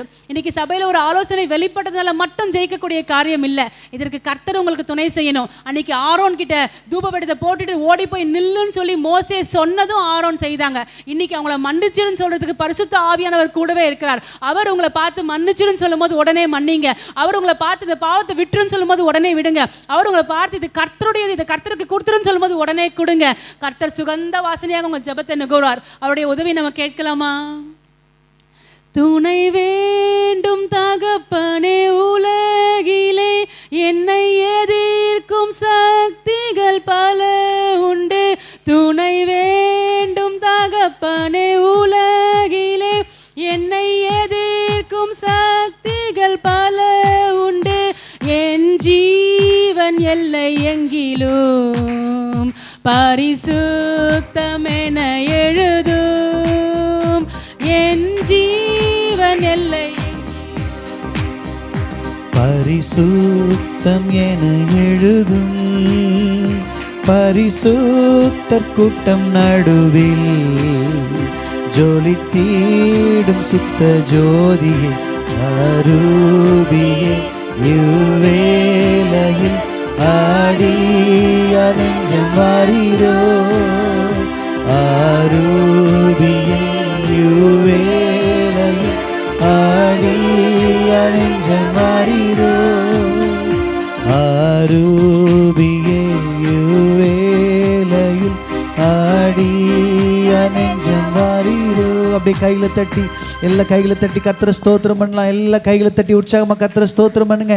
கேட்ட வார்த்தைக்காக எல்லா கர்த்தருக்கு நன்றி சொல்லி ஸ்தோத்திரம் பண்ணுங்க. வாய்களை திறந்து ஹல்லேலூயா, ஹல்லேலூயா, ஹல்லேலூயா. ஒரு ஜெபிக்கிற ஜப வீரனுடைய ஜபங்கள் எப்படி இருக்க வேண்டும் என்று கர்த்தர் இன்றைக்கு நமக்கு கற்றுக் கொடுத்திருக்கிறாரே. முதல்ல நீ ஜெபிக்கிறவனா மாறணும்னு கர்த்தர் கற்றுக் கொடுத்தார். ஜெபிக்கிற நீ, ஜெபிக்க ஆரம்பித்திருக்கிற நீ, ஜபத்திற்காய் நேரத்தை செலவிடுகிற நீ, உன் ஜபம் எப்படிப்பட்டதாக இருக்கணும்னு கர்த்தர் இன்றைக்கு தெளிவாய் நம்மோடு கூட போதித்தாரே. ஹல்லேலூயா. நம்முடைய ஜபங்கள் ஒவ்வொன்றும் அவருடைய சமூகத்தில் தூப பீடங்களாக, தூபங்களாக ஏறெடுக்கப்படுகிறது என்று நாம் பார்த்தோம். அதற்கான ஆலோசனை நம்முடைய ஜபங்கள் எல்லாம் அவருடைய சமூகத்தில் ரொம்ப சுகர்ந்த வாசனை அவர் முகரணும்னு சொல்லி கர்த்தர் நம்மோடு பேசியிருக்கிறார். அப்படி முகரணும்னா நம்முடைய ஜபத்தில் என்னென்னலாம் இருக்கக்கூடாதுன்னு கர்த்தர் நமக்கு இன்னைக்கு ஆலோசனை கொடுத்திருக்கிறாரே. ஹல்லேலூயா. செத்த கிரியைகளை நம்ம தொடக்கூடாதுன்னு கர்த்தர் நமக்கு சொல்லியிருக்கிறார். சிம்சோன் மிகப்பெரிய பிரதிஷ்டை உள்ளவன், அவன் மேலே ஒரு பெரிய பிரதிஷ்டை இருந்தது. ஆனால் செத்த கிரியைகளுக்கு அவன் எப்போ போனானோ, எப்போ செத்த சிங்கத்துக்கிட்ட போனானோ பிரச்சனை ஆரம்பிச்சிருச்சு. செத்த காரியங்களுக்குள்ள அவன் விட்டு வந்த பாவத்தை திரும்ப திரும்ப அவன் பாவத்தை செய்தான் பாருங்க. அப்பொழுதுதான் அவனுடைய பிரதிஷ்டை அவன் இழந்து போனான். கண்கள் அவன் இழந்து போனான். அபிஷேகத்தை அவன் இழந்து போனான். ஆவியானவரை இழந்து போனான். சபையே, உன் மேல வைத்திருக்கிற அபிஷேகத்தை நீ இழந்து போய்விடக்கூடாது. உன் மேல வைத்திருக்கிற தரிசனத்தை நீ இழந்து போய்விடக்கூடாது. உன் மேல ஒரு பெரிய அழைப்பை கர்த்தர் வச்சிருக்கிறார். அதற்காக தான் கர்த்தர் உன்னை தாயின் கர்ப்பத்தில் தெரிந்தெடுத்திருக்கிறார். உன் பேரை சொல்லி அழைத்து இன்னைக்கு சபையில உட்கார வைத்திருக்கிறார். உன்னை கொண்டு தேசங்களை ஆசீர்வதிக்க விரும்புகிறார். உன்னை கொண்டு ஜாதிகளை ஆசீர்வதிக்க விரும்புகிறார். உன்னை கொண்டு பெரிய காரியங்களை செய்ய கர்த்தர் விரும்புகிறார். ஆனா நீ செத்த காரியத்துக்கு பின்னாடி போயிடாத. ரட்சிக்கப்படுறதுக்கு முன்னாடி இருந்தல்ல அந்த சுபாவத்தை நீ ரட்சிக்கப்பட்டு இயேசுவை ஏற்றுக்கொண்டு ஞானஸ்நானம் எடுத்து அபிஷேகம் பெற்ற பிறகு தொடராத. விட்டுரு, விட்டுரு. விட்டுட்டு வந்த கிரியை திரும்ப தேடி போகாத. விட்டுரு. அது கர்த்தர் அருவருக்கிறார். நீ அந்த செத்த கிரியைகளோடு கூட, செத்த சுபாவத்தோடு கூட நீ என்னைக்கு ஞானஸ்நானம் எடுத்து அடக்கம் பண்ண, அந்த பாவத்துக்கு நீ எப்போ செத்தி அப்பவே அதெல்லாம் அடக்கம் பண்ணியாச்சு. நீ திரும்ப போய் தோண்டாத. அது நாரும். உன்னை நாற்றம் எடுக்கிறவங்களாம் மாற்றிடும். நீ நாரி போய் இருக்கிறது கர்த்தருக்கு பிரியம் இல்லை. நீ சுகந்த வாசனையா இருக்கணும்னு கர்த்தர் விரும்புகிறார். உன் பேரை சொல்லும் பொழுதே பரலோகத்தில் சுகந்த வாசனை வீசணும். அப்படியே ஒப்பு கொடுங்க, ஒப்பு கொடுங்க, ஒப்பு கொடுங்க. ஒப்பு கொடுக்கிற ஒவ்வொரு பிள்ளைகளையும் ஆசிர்வதிங்கப்பா. கர்த்தருடைய இதை மாத்திரம் எடுத்துக்கொள்ளாதீங்க. இன்னைக்கு பாருங்க, ஞாயிற்றுக்கிழமை ஆராதனை நிறைய பேரை காணும், நிறைய பேர் காணும். தெரியல அவங்களுக்கு, எவ்வளோ முறை சொன்னாலும் அவங்களுக்கு புரியல. பாஸ்டர் தப்பாக நினச்சிக்கிறீங்க, ஊழியர்களை தப்பாக நினச்சிக்கிறீங்க. இல்லைங்க சிஸ்டர், இல்லைங்க பிரதர், உங்கள் மேலே தேவ கோபம் வந்துடக்கூடாதுன்றது.